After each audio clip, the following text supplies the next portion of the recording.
Pues retomamos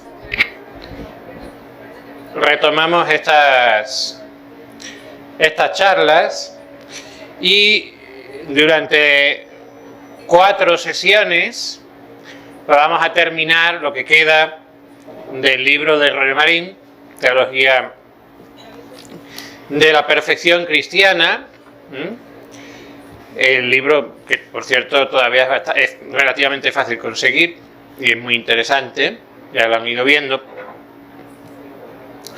Y en esas 4 días, en esas 4 sesiones, tenemos que terminar lo que queda. Así que hay que resumir, va a ser menos pausado que en otras ocasiones, porque pues que se quiere terminar en esas 4 sesiones y luego comenzar con la apologética, que realmente es también muy interesante, ¿no? Es decir, la defensa de la fe, pero sin la fe, es decir, sin contar con argumentos basados en la fe, sino solo con la mera razón, ¿no? Bien, pues dejamos las últimas clases, pues hablando de los medios de santificación, los medios secundarios de santificación, y lo que vamos a hacer en estas 4 clases que nos quedan es terminar de hablar de estos medios secundarios, tanto internos como externos, de santificación. Eso espero hacerlo en 2 clases, esta y la de la semana que viene. La semana que viene dejándolo sobre todo para el tema de la dirección espiritual. Y las 2 siguientes, la idea es acabar hablando tal vez de lo que es menos importante de todo el libro, pero es bueno también verlo para saber que está ahí y también ponerlo en su lugar, que son los fenómenos extraordinarios de la vida mística. Hemos hablado durante todo este tiempo de lo ordinario, del desarrollo normal de la vida mística, de la vida espiritual, y que en cambio en algunos casos se dan fenómenos extraordinarios, las visiones, las locuciones y todas estas cosas. Entonces como colofón se darán 2 clases para explicar el origen de esos fenómenos extraordinarios, distinguir un poco los que son verdaderamente fenómenos extraordinarios que Dios hace y los que son del diablo, y también los que son de que está la persona mal de la cabeza, y luego pues hablar un poco de cuáles son esos fenómenos extraordinarios concretamente. Bien, pues continuamos con la fidelidad a la gracia. La fidelidad a la gracia que Roger Marín pone como medio secundario e interno de la santificación, pero en realidad ni más ni menos que seguir las inspiraciones del Espíritu Santo, ¿no? Recordemos que en el orden espiritual, en el orden de la vida de gracia, distinguimos la gracia actual de la gracia santificante. La gracia santificante es la que permanece estable en el alma, la diviniza, la eleva a ser hijo de Dios, y las gracias actuales son las que permiten obrar como hijo de Dios, ¿eh? La gracia santificante del ser, la gracia actual da el obrar. Esa fidelidad a la gracia, realmente lo que queremos decir es fidelidad a las gracias actuales. Es decir, que cuando el Espíritu Santo obra para movernos, para querer algo o para movernos a hacerlo, pues que realmente sigamos esa inspiración y lo terminamos haciendo.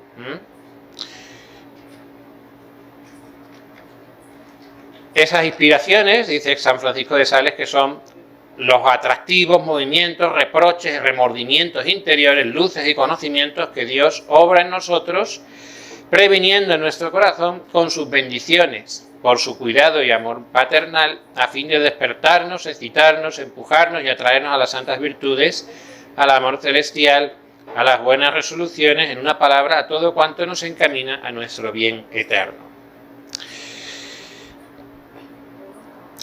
De estas inspiraciones, estas gracias actuales, se puede hacer una clasificación muy rápida, que es aquellas que solo iluminan, es decir, una iluminación del entendimiento para resolver una duda que se pueda tener, por ejemplo. Otras son solamente de movimiento, es decir, tenemos ya una idea nosotros que tenemos en la cabeza, y entonces Dios actúa para mover a la voluntad a hacer eso que ya pensamos.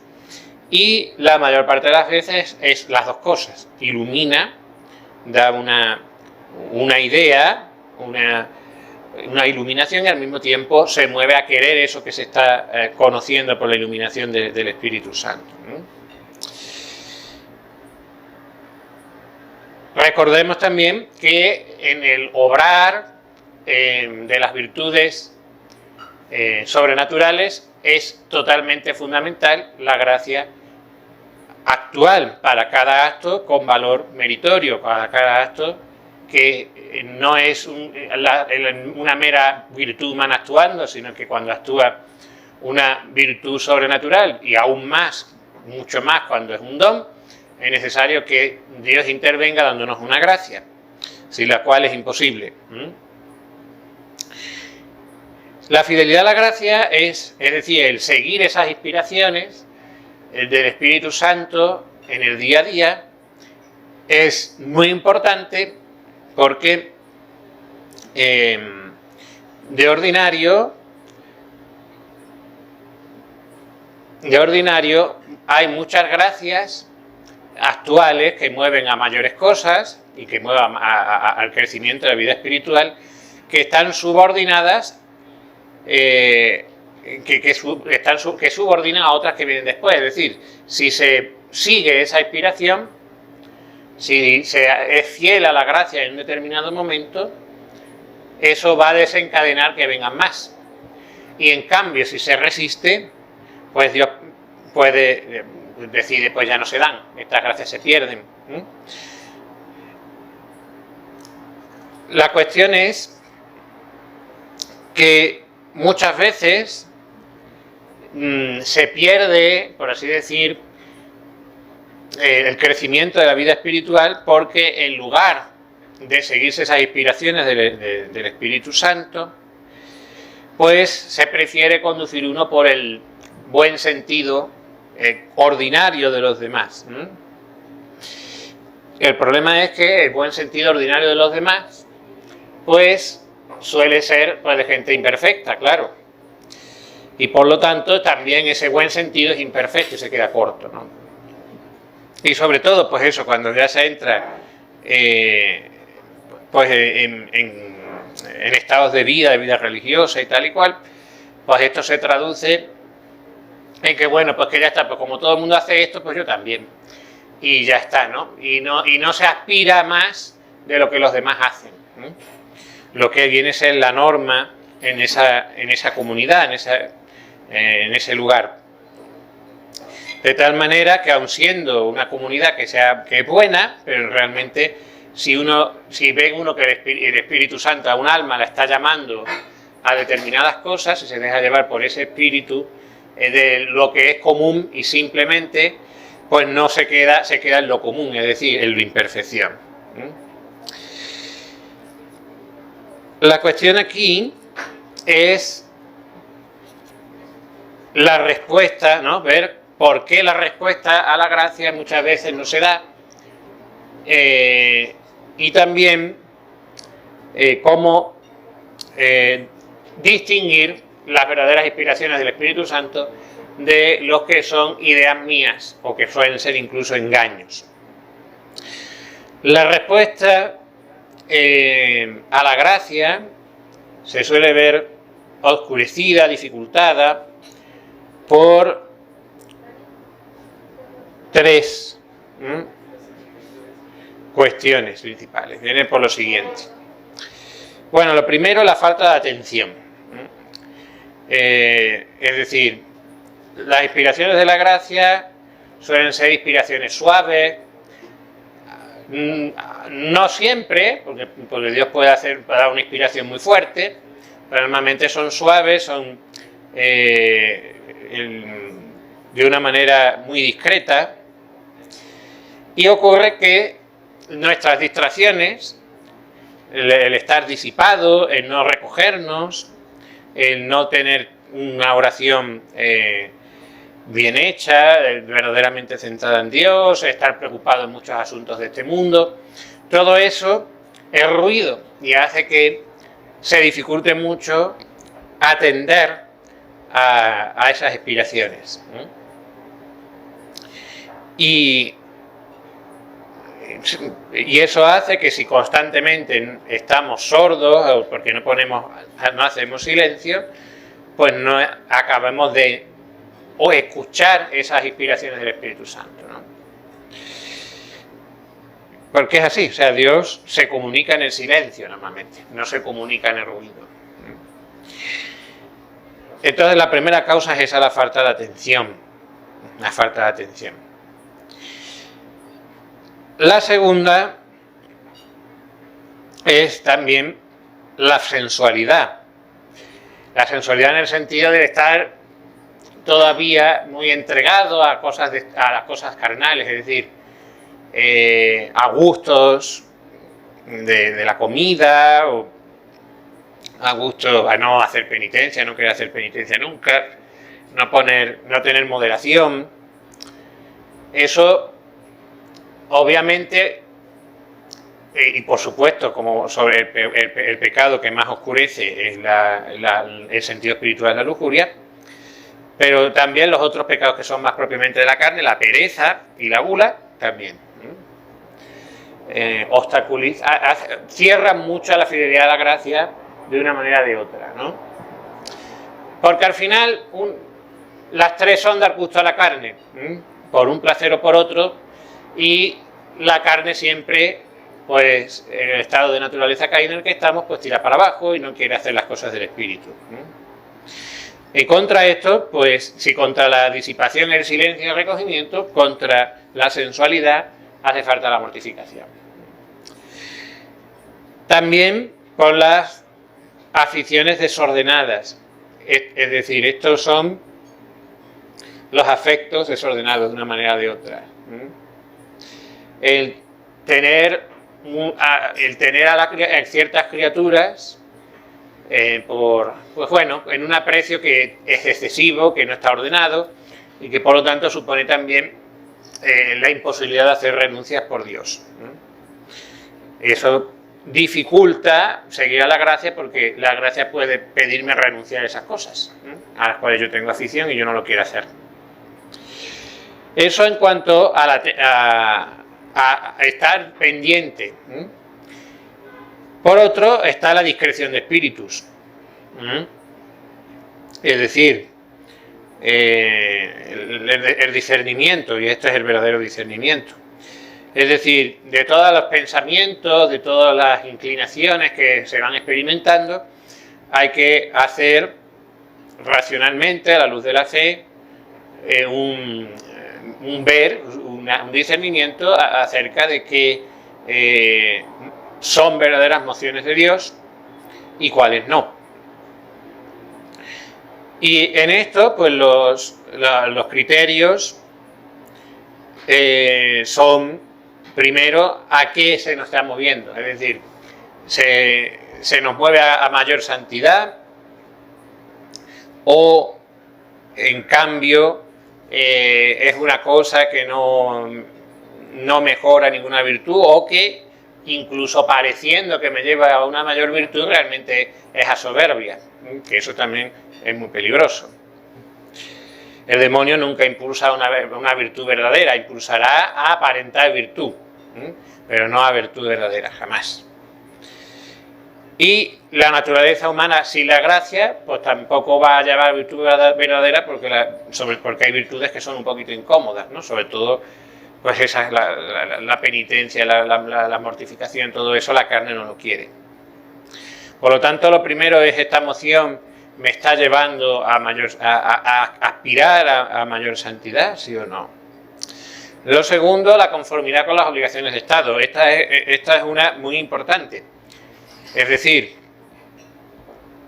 si un cartujo resulta que tiene una inspiración de salirse del convento y ponerse a predicar a los indios del Amazonas, pues obviamente eso no es de Dios, porque no es su Estado, no es lo que le toca a él, ¿no? A él lo que le toca es su vida contemplativa, su oración en la celda y ya. O, pues eso, a una monja de clausura a irse a los hospitales a cuidar enfermos. O a un sacerdote secular a meterse en la capilla y no salir en todo el día y no irse nunca a atender sus obligaciones.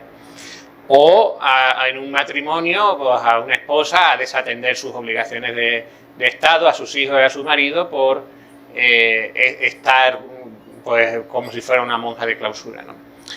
Eso es lo segundo. ¿Esto se ajusta a mis obligaciones de Estado o no? La tercera regla para discernir, pues es la paz y tranquilidad del corazón. Cuando se sigue las inspiraciones del Espíritu, aunque supongan una renuncia, incluso algunas veces muy dolorosas, la paz del corazón estará ahí. De hecho, normalmente cuanto mayor sea la dificultad, pues precisamente el Espíritu indicará, sí, te ha costado, pero esto es lo que Dios quería. Por lo tanto, la paz y tranquilidad.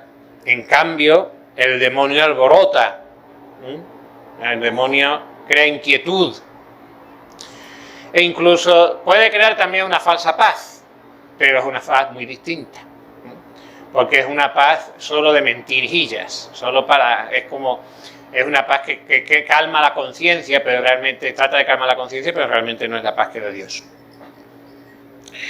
Es otro criterio, este también es muy importante, es la obediencia humilde, la obediencia humilde al superior, a los superiores, porque allá donde haya, por muy buena que parezca la inspiración, pero si supone una rebeldía contra quien legítimamente nos está mandando y nos manda cosas que él puede mandar, y tiene autoridad, ahí el espíritu de soberbia muy fácilmente se está colando. Por lo tanto, la obediencia humilde.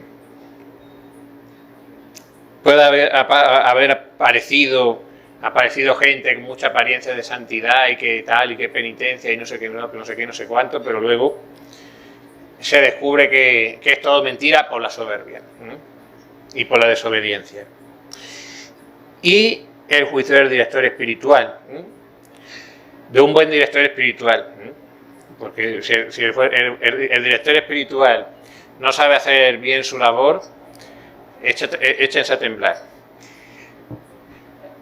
Por lo tanto, si uno se somete al director espiritual, el director espiritual debe ser un sacerdote con experiencia, sabio, con conocimiento de las almas, de la psicología de las personas, todo esto, pues cuando hay que tomar decisiones importantes, pues está bien la consulta.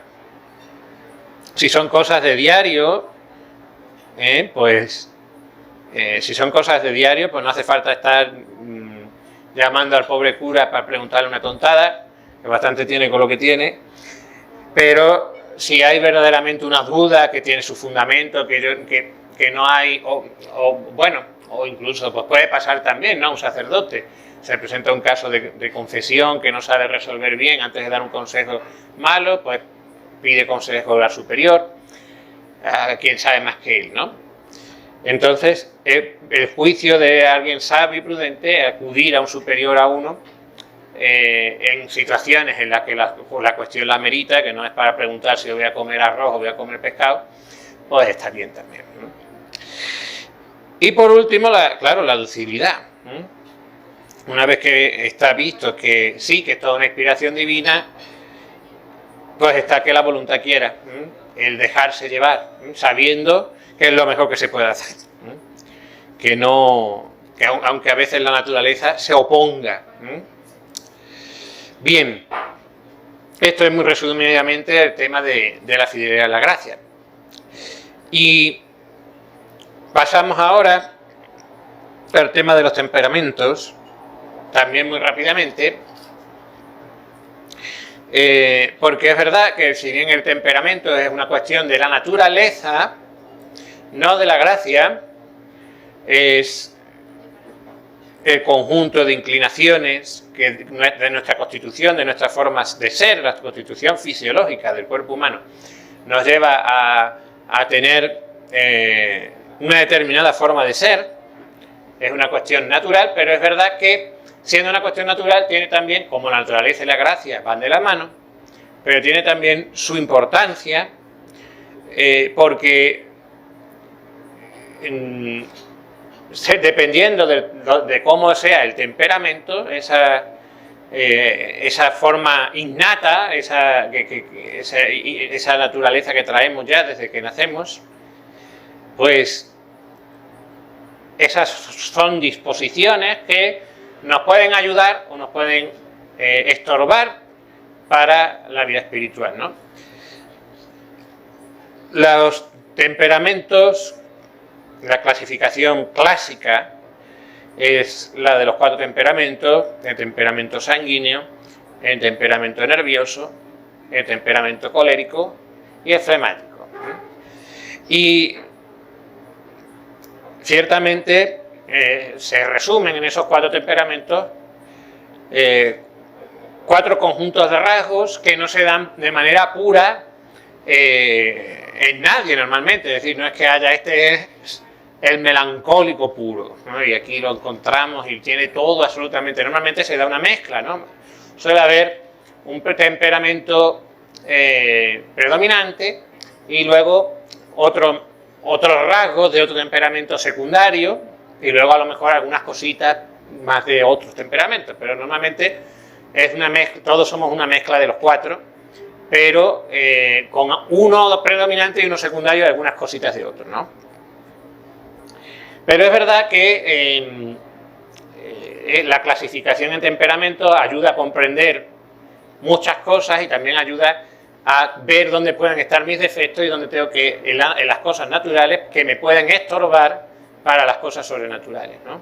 Y también para potenciar las buenas disposiciones que ya traigo de naturaleza. Por eso es bueno ver qué temperamento tengo, ¿no? El temperamento sanguíneo es, en relación a la sensibilidad que se tiene, es aquel que tiene una sensibilidad muy a flor de piel y enseguida salta, ¿no? se impresiona y de una manera muy fuerte, pero enseguida se le va. Entonces el sanguíneo es la típica, si es bueno, es decir, las buenas cualidades típicas del sanguíneo, es la afabilidad, la alegría, la simpatía, el ser entusiasta, ser optimista, ¿no? Todo lo suele ver con buenos ojos, espontáneo, sincero, alguien que cae muy bien a la gente, ¿no? Y que suele ser carismático en el sentido de tener un trato social muy fácil, ¿no? Esa suele ser, y también muy cariñoso, ¿no? O sea, tener una afectividad muy efusiva. Ese es el típico sanguíneo. La mala cualidad, los defectos que puede tener el sanguíneo es ser superficial, es decir, no entrar en lo profundo de las cosas, quedarse siempre en lo de arriba, no tener capacidad de reflexión, ser inconstante, porque claro, con esa forma de ser, el peligro es uno de los grandes peligros de como sus impresiones son poco duraderas, es decir, hay algo que le impacta mucho y luego se le olvida, pues puede convertirse pues, en un caprichoso fácilmente, ¿no? se le antoja esto y luego a los 15 días, a los 2 días ya se le ha olvidado que quiere otra cosa, pues antojadizo, propósitos que se acaban en nada, ahora voy a hacer esto y luego ya cambia de idea y va a otra cosa. Es otro problema posible del sanguíneo. Y por último, como es una naturaleza muy fogosa, muy ardiente, también se puede dejar arrastrar más fácilmente por las pasiones sensuales, por los placeres sensuales, por la gula, la lujuria. Y también suele pasar en esos casos que se arrepiente mucho, pero luego en cuanto le ponen la manzana por delante cae otra vez, ¿no? Eso es los defectos del sanguíneo, ¿no? ¿Qué pasa entonces cuando se tiene en ese temperamento? Pues como ahí el problema también es convertirse en un cabeza loca, en este sentido de ser un poco constante, pues trabajar la voluntad. Trabajar mucho la voluntad, trabajar el tomarse las cosas más reflexivamente y no tanto por los impulsos primeros que le vienen, no porque se enfade y la líe pues a la primera de cambio, sino porque dice las cosas sin pensar, a lo mejor. Cosas así, ¿no? Cuidar a lo mejor el plan de vida, es decir, tener un plan serio que le ayuda a corregir la falta de constancia. Y luego también, pues, si la sensualidad es muy fuerte, pues tiene que alejarse de todas las ocasiones de pecado más que otra persona. Tiene que cortar antes con cualquier cosa, guardar la vista con más severidad. En fin, esa clase de cosas, ¿no? Luego está el temperamento melancólico nervioso. En este caso, la reacción primera, en cuanto a la sensibilidad, la reacción primera suele ser escasa, pero luego se queda muy profundamente en el alma, ¿no? El nervioso o melancólico es lo contrario del temperamento sanguíneo, es decir, es el reflexivo, el que le gusta el silencio, por lo tanto tiene como buena cualidad que tiende mucho más, tiende por naturaleza a la contemplación, a la reflexión, a retirarse, a la vida interior, tiene como una predisposición natural a eso. Tiene, por lo tanto,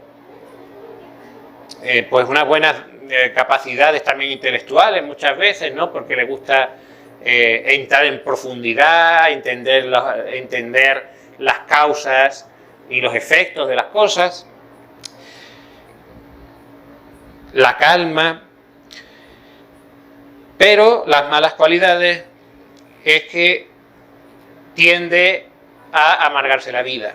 Es decir, el melancólico tiende a la tristeza, al pesimismo, le cuesta mucho luego abrirse, expresar los sentimientos cuando lo tiene que hacer. Y también, muy importante también la vida espiritual, puede ser un carácter muy malo la falta de decisión. Es que le doy mil vueltas a la cabeza y al final no tomo ninguna decisión y no se lleva a ningún sitio, ¿no? Es decir, la parte mala aquí es esa, es tristeza, melancolía, se cae más fácilmente en depresiones y en historias de estas. Y darle muchas vueltas a la lavadora de la cabeza y darle mil vueltas a lo mismo y al final, después de mucho darle vueltas, no llegar a nada, ¿no? Este es el defecto típico del melancólico o nervioso, que es lo mismo. Aquí, como el peligro y otra cosa que suele pasar es poca puede pasar que tenga como poca, como es indeciso, pues también como poca confianza en lo que él puede hacer, ¿no? O sea, una falta de, una desconfianza de sí, que al final también puede ser una desconfianza de Dios, ¿no? Por lo tanto, al melancólico que tenga esos problemas, hay que infundirle esa confianza en sí mismo en el sentido de que puede hacer muchas cosas por Dios, ¿no? Con la gracia de Dios, claro, pero que no se debe quedar siempre en el miedo de lo que voy a hacer, ¿no? Sino que hay que alentarle que si está cobarde, que si es cobarde, que dé los pasos que tenga que dar, pero que los dé, ¿no? Y también hay que alentarles a que no se dejen llevar por los pensamientos medio obsesivos que tienen y que se dejen pasar tampoco por el pesimismo natural que suelen tener, ¿no? El tercero, el colérico, no quiere decir que sea que se enfade de voces y pegue puñetazos a todo el mundo, conforme le dicen, sino que es aquel que es muy apasionado y tiene una fuerza de voluntad muy grande, no pueden estarse quietos, tienen siempre que estar pensando proyectos, y ahora me voy acá, y ahora pienso hacer esto, ¿no? Y pienso lo otro, y yo soy el que mando aquí, ¿no? Y tienen capacidades de... Estas son las buenas cualidades, ¿no? Son muy prácticos, son gente muy de acción, no, si hay dificultades las superan, es decir, gente decidida, gente que sabe mandar, o sea, gente que si hay dificultades siguen adelante y les da igual lo que se ponga por delante, y son, cuando tienen ese buen hacer, pues son gente muy magnánima, muy constante también, es decir, en esto es contrario al sanguíneo, o sea, el colérico tiene un fin y ahí caiga quien caiga, y pase lo que pase, yo lo cumplo. Lo malo de este temperamento es que con mayor facilidad se cae en dureza de corazón, en obstinación, en insensibilidad, en orgullo, en ira. Y también, bueno, pues precisamente por esto, pues pueden ser como insensibles ante los sufrimientos ajenos, ¿no? Como que les cuesta la empatía, como dicen ahora, o ser altaneros, o ser crueles incluso, ¿no? Y si hay alguien que se les opone a su plan, pues pueden ser durísimos, ¿no? Y a lo mejor también, si tienen autoridad, ejercerla sin compasión, sino no se tiene en cuenta, es decir, podría ser un juez totalmente severo, ¿no? Esta es la ley, esto es lo que hay para ti, ¡pum! Y no tengo en cuenta más nada, ¿no? Ese es el peligro de este temperamento colérico. No tiene, o sea, que sea un insensible, que no tenga delicadeza de sentimientos, que no entienda a los demás, no tenga tacto, que sea incluso violento. Ahora bien, es verdad que este temperamento también, o sea, todos los temperamentos bien guiados pueden llevar a santos grandísimos, ¿no? Hay santos de todos los temperamentos. Pero como la voluntad la tiene muy fuerte, pues esa tenacidad, esa perseverancia, que suele ser, además, lo que hoy día lo que más falta, pues le puede ayudar mucho. Pero es verdad que si ese temperamento colérico si le lleva a accesos de ira o de crueldad, pues hay que decirle, bueno, no te dejes llevar por el primer movimiento nunca, tienes que dejar pasar un poquito de tiempo y ayudarles a vencer ese posible orgullo que pueda haber, a ejercer, si tienen autoridad, a ejercerlas con más dulzura. Aquí, bueno, el libro da ejemplos de de cada santidad, pero de santos de cada temperamento. Aquí el ejemplo sería San Francisco de Sales, ¿no? Que tenía un temperamento colérico fortísimo. Y finalmente, a pesar de que tenía la mala disposición de ser muy iracundo, terminó siendo llamado el santo de la dulzura. Y por último, el flemático son los que no reaccionan ante nada prácticamente, ¿no? Son los que son muy fríos, puede parecer, todo muy ordenado, muy justo, muy en su sitio, como parece que no tienen emociones, son muy reservados, muy concienzudos, muy ordenaditos. También suelen ser amables, pero suelen tener mucha paciencia. Pero la mala cualidad aquí es, bueno, pues que con tanta lentitud y tanta calma, pues al final tampoco hagan nada, ¿no?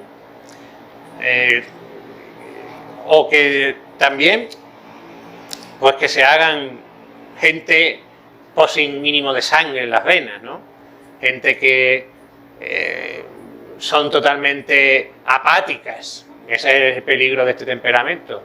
Gente totalmente apática, que no reaccionan ante nada, que no se ponen en marcha para nada. Y bueno, pues al final se tiene el peligro de caer en pereza, en indolencia, en letargo, en inacción. Si podemos guardar un poquito de silencio, por favor, porque me está usted distrayendo, ¿vale?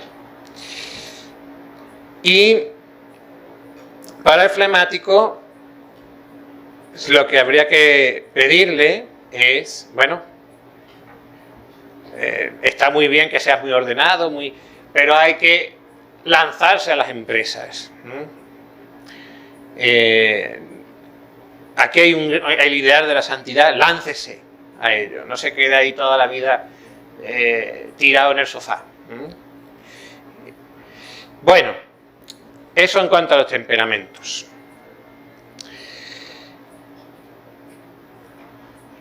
Ahora ya rápidamente, porque tampoco tenemos mucho más tiempo, muy rápidamente 3 asuntos. Vamos a los medios secundarios externos. El primero, el plan de vida.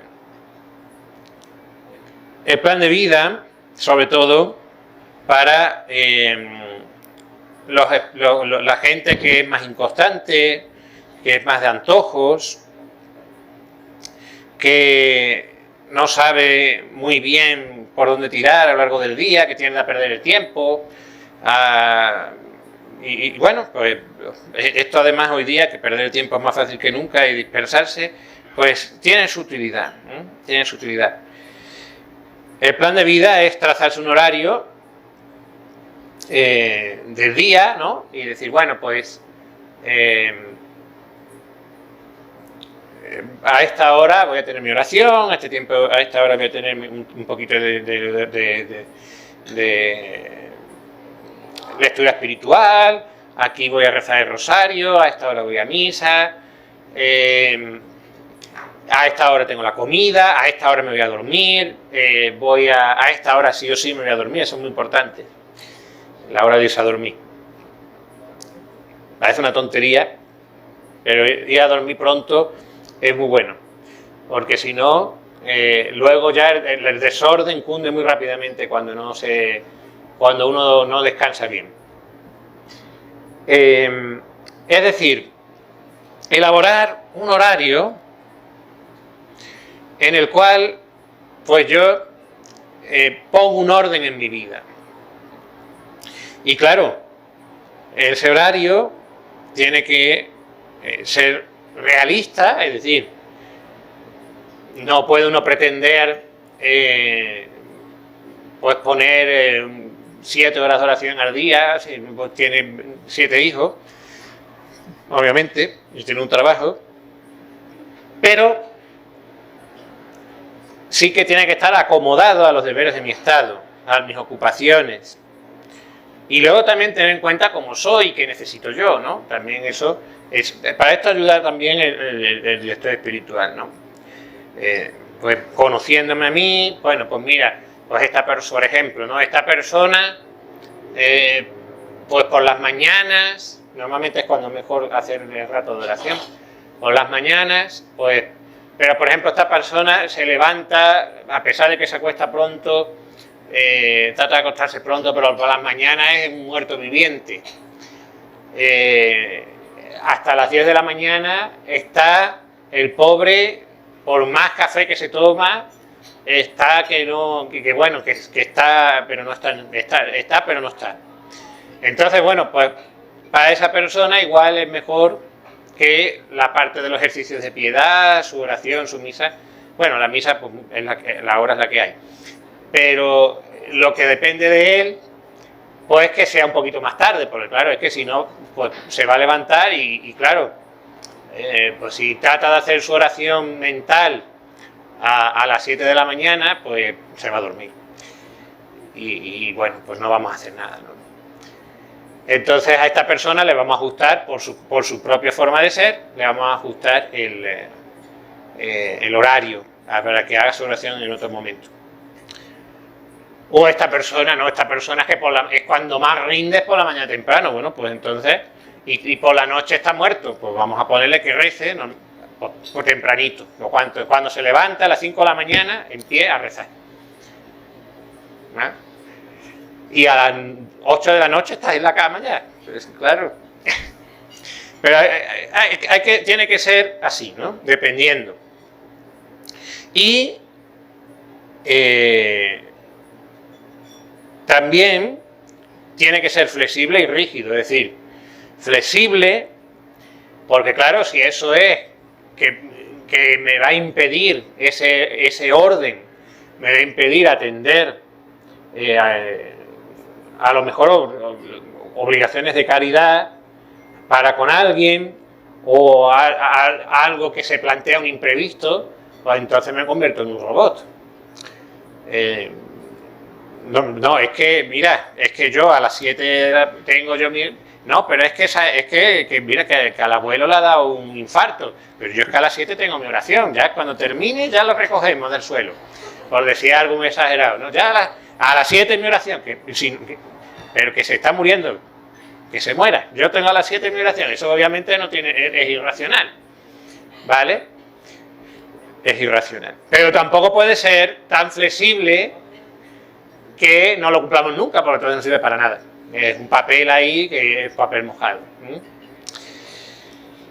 Y también conviene ver qué inclinaciones malas hay y que tengo que ir quitando, y también los buenos hábitos que hay que fomentar y ir creciendo en ellos. Bueno, eso en cuanto al plan de vida. La lectura espiritual. Pues la lectura espiritual es muy sana porque, bueno, nos influye mucho para bien. Y realmente las buenas lecturas espirituales mueven mucho a las almas para la virtud. Nos saca muchas veces también de las disipaciones, de los pensamientos mundanos, nos hace poner esa lectura en las cosas divinas. Por lo tanto, pues sí es bueno tener su rato de oración, perdón, de lectura espiritual cada día. No hace falta que leer muchos libros. La lectura espiritual es más que leer más o menos, es gustar de lo que se lee. Es decir, como normalmente la lectura espiritual se puede hacer como complemento, como ayuda a la oración.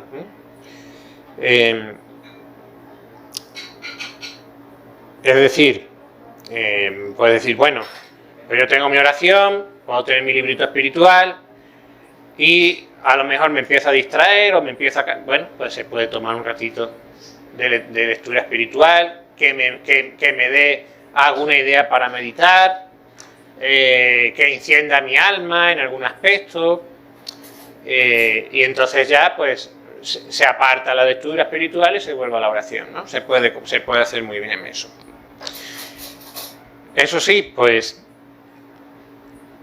también es bueno, pues ya que se toma un libro, pues acabarlo, ¿no? Porque si no, también en esto cabe el problema de empezar 20.000 libros y no acabar ninguno. Y pues es bueno pues proponerse tomar, hombre, si son libros buenos de espirituales, claro, porque luego hay por ahí cada cosa que es mejor no leerlo, pero es bueno, pues si es un libro bueno, pues tomarlo y empezarlo a leer. Y luego es verdad que también hay libros que no importa tanto eso, porque son más como ideas más cortas, párrafos, y aquí pues tomas una ideita y con eso se hace oración. Es tipo como el Kempis, ¿no? Pero bueno, ¿cuáles son las lecturas espirituales así por excelencia? Bueno, pues lo primero es la Sagrada Escritura, claro. El Antiguo Testamento es verdad que, bueno, tiene pasajes que son bastante más complicados de entender, y hay que, pues eso, ¿no? Leerlos con discreción, en el sentido de con discernimiento y a lo mejor con formación previa, porque si no, pues uno puede leer cosas que no entienda nada o que las entienda mal.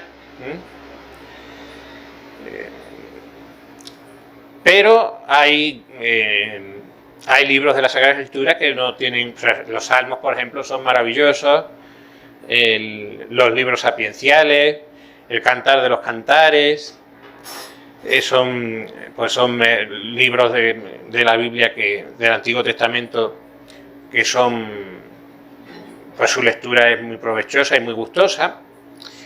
Y por supuesto, el Nuevo Testamento al completo, ¿no? Los Evangelios, las cartas de San Pablo, aunque es verdad que también las cartas de San Pablo a veces no son fáciles de entender. Pero, ya digo, también un poquito de formación respecto a la Escritura es bueno antes.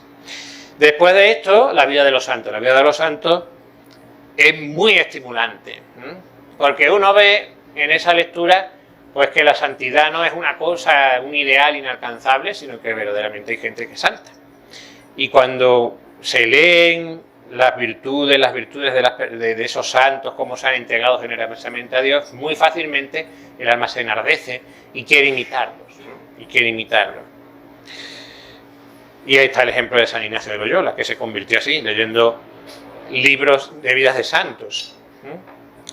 Y luego, pues multitud de libros espirituales, ya digo, bueno, las Confesiones de San Agustín, la Imitación de Cristo de Kempis, las obras de San Juan de la Cruz, de Santa Teresa, San Juan de Ávila, que tiene unos escritos maravillosos, San Francisco de Sales, San Alfonso María Ligorio, el Padre Lapuente, que eso es más bien para meditación. En fin, hay muchas cosas muy buenas que leer por ahí.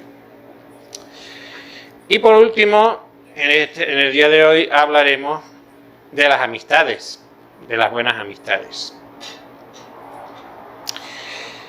Y de las que no son buenas también. Las amistades santas. La amistad, un buen amigo puede ser una buena ayuda para ser santo. Un mal amigo es un gran obstáculo para ser santo. Los amigos pueden influirnos mucho. Y nosotros, como amigos de una persona, también podemos influirlas mucho, para bien y para mal. La amistad real, la amistad de verdad, es la amistad que reside en el amor de benevolencia. El amor de benevolencia es querer al otro el bien, querer para el otro el bien. Ese es el verdadero amigo, ¿no? El que busca el bien del otro, desinteresadamente. Y en este campo de la amistad santa, el primer bien que va a buscar el amigo es el bien sobrenatural. El bien, la salvación del otro. La salvación del otro. Las otras amistades, que son bueno, puede ser la sensual y la utilitarista, no son verdaderas amistades. La amistad sensual es, bueno, pues buscar simplemente en el otro, pues, algún gusto de mi sensualidad, y ya. Y la de utilidad es, bueno, porque me conviene, porque saco algún bien del otro. Pero ya digo, eso no son verdaderas amistades, porque no hay ese principal bien, eso lo primero que se busca es el bien del otro. Por lo tanto, la buena amistad, lo que van a hacer los buenos amigos es invitarse mutuamente y poner condiciones para que el otro sea más virtuoso. Eso es lo que hace el buen amigo, no lo contrario. La mala amistad va a procurar a lo mejor buscar pues eso, el pecado junto con el no sé, falso amigo, ¿no? Pero el verdadero amigo va a hablar, bueno, va a hablar de cosas virtuosas, va a ayudarle a la otra persona a ser más virtuoso, va a procurar conversaciones sanas, no solamente sobre Dios y sus cosas, sino también en el campo natural.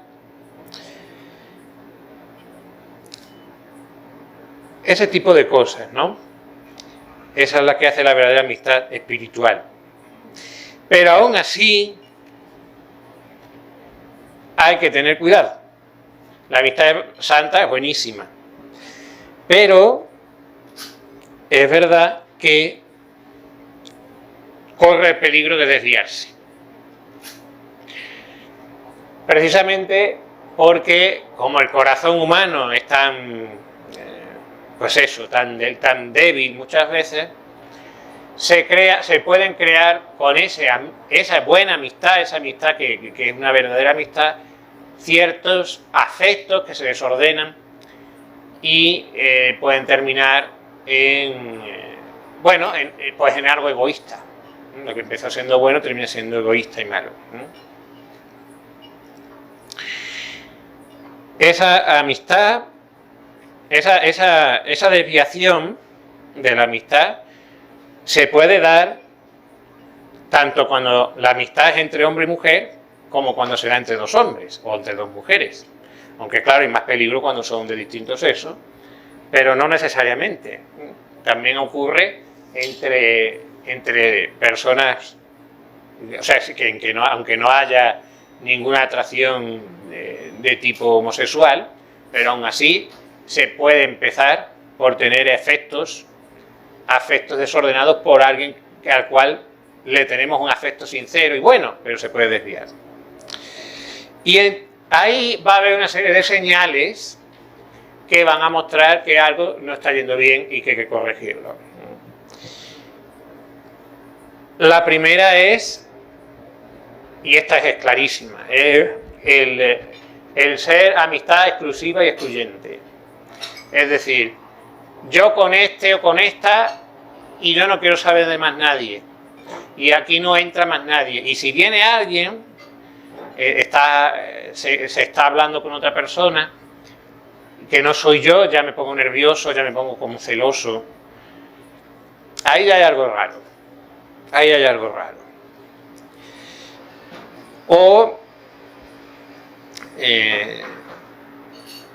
O también tener a esa persona continuamente en la cabeza, también es signo de que eso se está desordenando. Está rezando y viene esa persona a la cabeza, está estudiando y viene esa persona a la cabeza. El afecto se está haciendo desordenado. O también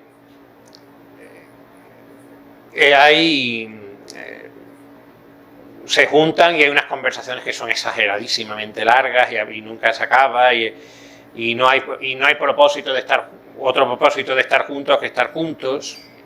También eso es una señal de alerta.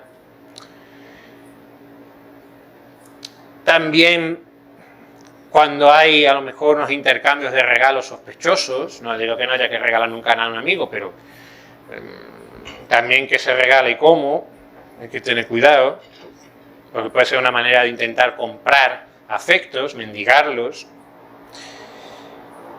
Y luego también cuando somos muy chismosos con él, con esa persona, ¿no? Y no soy capaz de callarme nada que debo callarme, ¿no? Eso también indica que hay algo que no funciona. Y también suelen ser síntomas de ese afecto que se está desordenando. Esa es tipiquísima, ¿no? Hay un grupo de gente y nada más que se mira a la misma persona, ¿no? Al resto. Ay, qué bien. Ay, sí. Y es así, ¿no? Y solo la mirada se tiene en esa persona, señal de que ahí puede haber un afecto desordenado. O cuando hay unas reacciones, un vuelco de corazón, una reacción exagerada cuando aparece, uy, si está aquí. Y también si se sueña con esa persona mucho, también puede ser, bueno, también se puede soñar porque es una pesadilla, ¿no?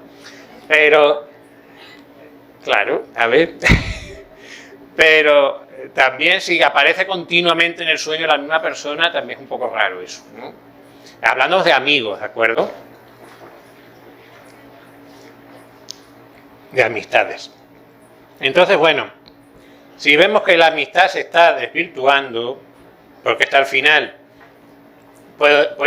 se acaba desviando en frivolidad e incluso a lo mejor en carnalidad, pues en cuanto se vean esos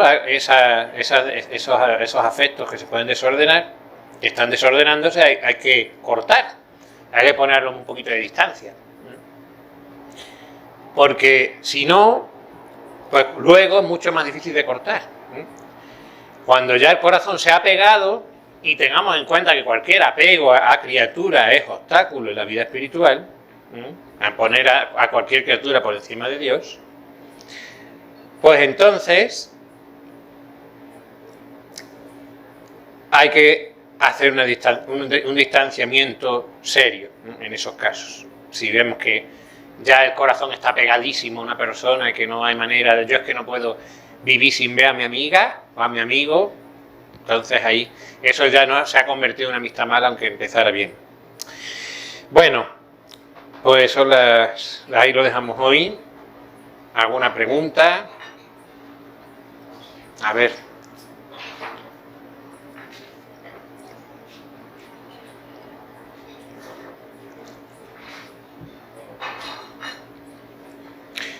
Hoy no hay pregunta.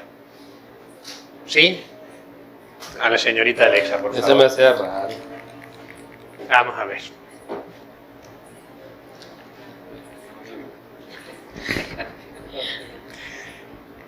Cuando habló sobre las inspiraciones, cuando habló de las inspiraciones del Espíritu Santo, Sí, cuando habla de que se escucha más en el silencio, sí. puede ocurrir que también si se vive como en cierto recogimiento, en algún momento hay recogimiento en medio de mucho ruido, mucha gente, ¿se podría tener como una de estas inspiraciones? A ver, las inspiraciones pueden venir cuando a Dios les da la gana. O sea que puede pasar incluso que la inspiración sea recogerse. Claro. Es decir, que es decir, el silencio exterior es ayuda para el silencio interior.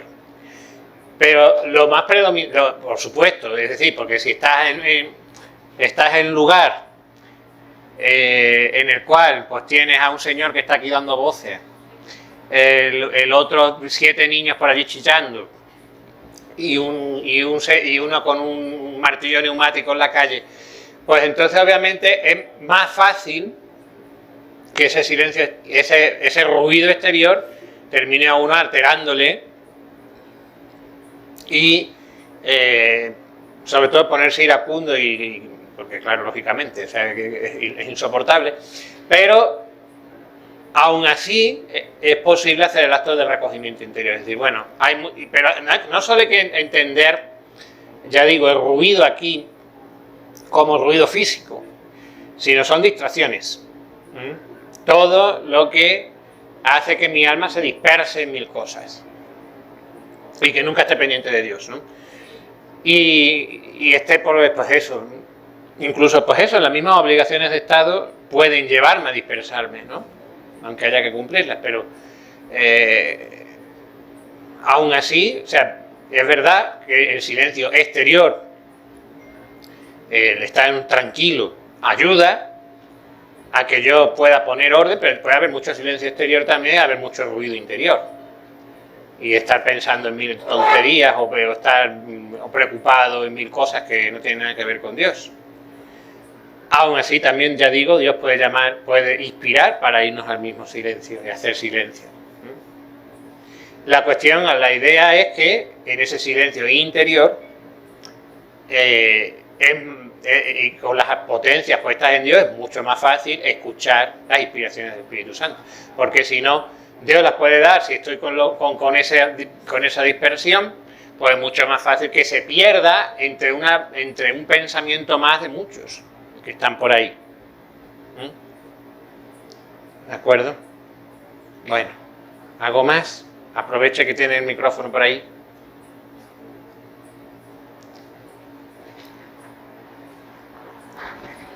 Pues mi duda sería las emociones. ¿Perdón? Las emociones. Sí. Los sentires como más en el plano de la emotividad y todo eso. ¿Qué papel juegan o deberían de tener con esto de las inspiraciones y en el discernimiento de ellas? Bueno, de eso pues he hablado un montón en lo anterior. A ver, es que todo, o sea, el tema de emociones y eso es lo que se ha ido tratando antes, ¿no? Pero la cuestión de las emociones es que es un tema complejísimo, o sea, si ahí nos ponemos, pues estamos hablando mucho tiempo. Pero bueno, en resumen, es que ciertamente las inspiraciones pueden provocar emociones. Las inspiraciones del Espíritu Santo pueden provocar un ardor, ¿no? Por la virtud,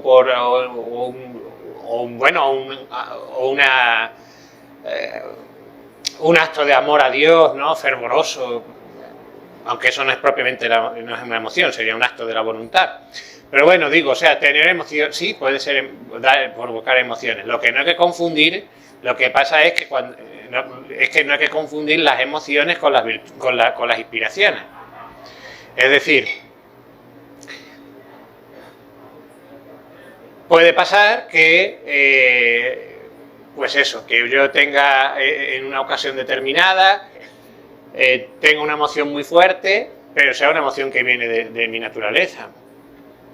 Y por lo tanto, pues una emoción que en sí es neutral, es decir, la emoción en total no es ni buena ni mala, es parte de la sensibilidad.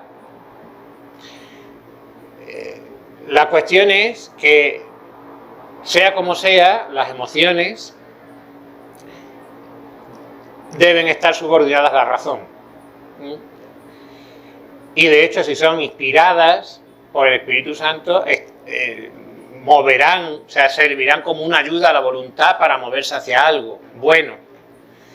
Lo que no se puede convertir es la emoción en el centro de la vida espiritual. Porque es que es eso, o sea, las emociones son una parte más baja del ser humano que la razón, la voluntad y la inteligencia, que son las dos potencias del alma. Por lo tanto, ¿pueden mover las inspiraciones a emociones? Sí. Puede llevar a la tristeza, a tener una tristeza por el pecado, y luego llevar a la paz, a una emoción de paz, o puede llevar a la alegría, pero eso son cosas pasajeras, no es el centro de la vida espiritual. El centro de la vida espiritual son las virtudes y los dones del Espíritu Santo. Ya digo, si centramos la vida en espiritual en virtudes, estamos equivocándonos, en emociones nos equivocamos de plano. Porque entonces cuando me sienta de una manera es que estoy bien, cuando me sienta de otra estoy mal. Y eso también en el campo de la vida natural es así. No solo en la sobrenatural, en la vida natural es así. El tener una emoción determinada de, oh, yo estoy triste, pues... O sea, la emoción es algo que está ahí y que hay que no tiene que sobrepasar superar a la razón. Hay que saber convivir con ella también en el plano natural, para bien y para mal.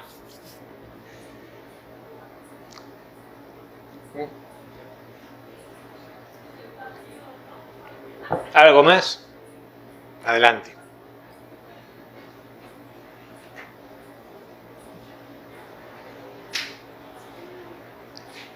Gracias.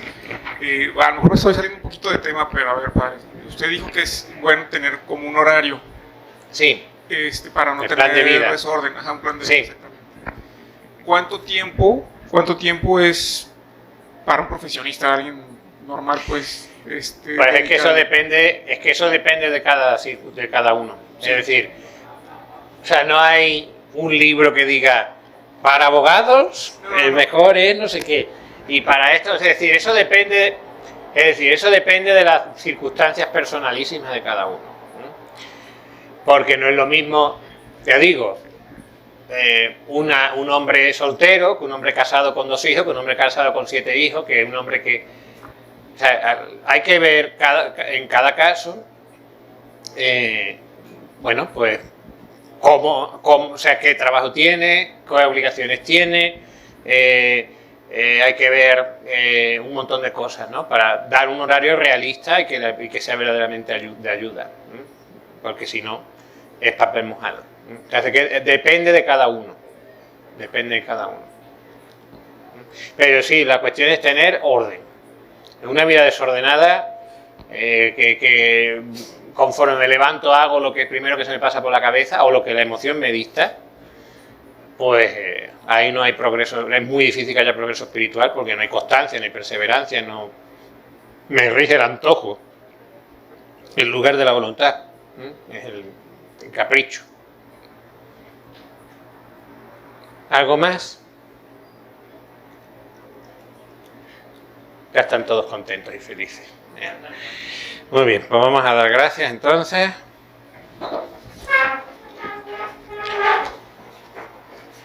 Dios te salve María, llena eres de gracia, el Señor es contigo, bendita tú eres entre todas las mujeres y bendito es el fruto de tu vientre Jesús.